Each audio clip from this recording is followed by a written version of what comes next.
Good day mga idol, for today's video pupunta tayo ng Wawa Dam sa Rizal. Dito kami nagkita-kita sa Nova Stop QC. 5:30 AM ride out na kami ng mga kasama ko papuntang San Mateo. At pagdating dito, kakaliwa na kami dito pababa ng Batasan. Bandang 6:15 AM nakarating na kami sa San Mateo sa aming meet up place. Si Kuya Rick nagwa-warm up pa. At ayun, past 7 na kami nakapag-ride out dahil medyo na-late ang aming mga kasama from Taguig. Nakakamoy ako ng hindi maganda ngayon. Lahat ng kasama ko naka-mountain bike, pang train sila. Tapos ako, yari talaga to. Di nagtagal, nakarating na kami sa Magtalban. Dire-diretsuin nyo lang to hanggang sa madaan nyo yung tulay. Pagdating dito, meron na maikling ahon, pero hindi kayo mapagod dyan. Since nauna ako makaahon, syempre bibidyo ko muna sila.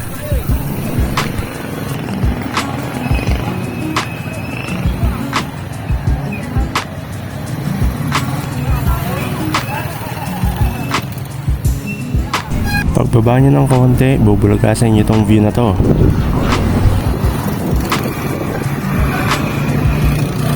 Ayan, dire-diretsuin nyo lang hanggang makita nyo to ng dalaga.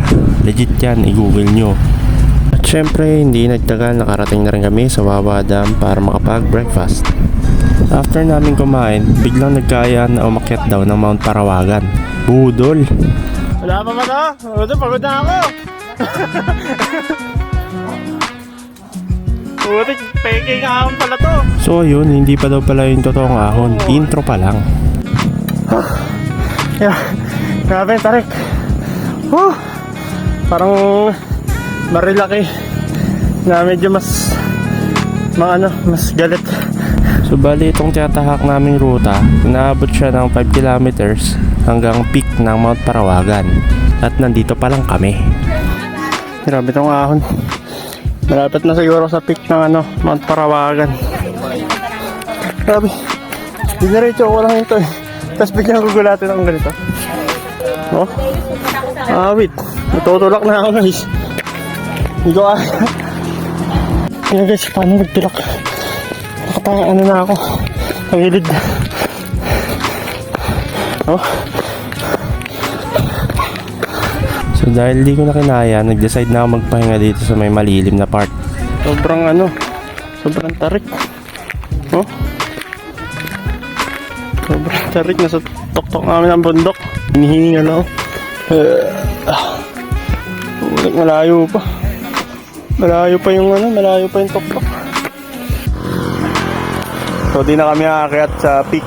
Kasi yung mga kasama namin na nag-aya, hindi na dudulo. Kalahati pa lang daw to or wala pa. So bababa na kami ulit. Kasi parang nonsense na rin na aakyat kami sa taas talaga eh. Kasi magtutulak na lang din kami oh. Kahit yung mga kotse, mga motor, hirap na hirap. Kahit nagtutulak, ang hirap. So yun, bababa na kami. Kasi ano nga pala pangalan mo? Jose. Si Jose. Anak ni Sir Seth, nakakatrabaho ko. Ayun, bababa na kami. So after namin tumambay, nag-decide na rin kami na bumaba lahat. At as usual, nagtutulak na naman ako palusong. Lalakad malala.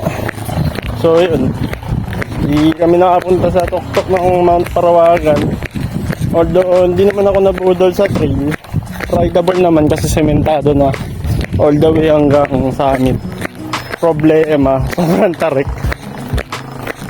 Kaya ayun, kahit palusong nilalakad ko, hindi ako pamamatay. So pagbaba namin, nagpark na kami dito sa may barangay hall para makapasok na kami ng Wawa Dam. Pag pupunta kayo dito, make sure na may dala kayong lock at saka pera kasi may babayaran kayong entrance fee. Nasa around 40 pesos lang naman.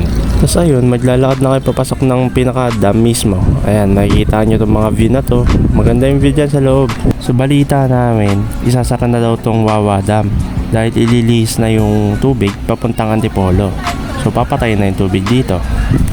So kung hindi ka pa nakapunta dito at napapanood mong video na to, ito na yung sign. So yun, naghahanap na kami ng cottage. Nasa around 150 lang naman, murang-mura. And ayun, dito na kami nag-lunch, dito na rin kami nagpalipas ng oras bago umuwi. Banda 2:30, nag-decide na rin kaming magsiuwian para hindi gabihin. Ayun lang. So kung nakarating ka din sa ending ng video na to, thanks for watching. This is Aaron. Ride safe, stay safe. Goodbye. How you like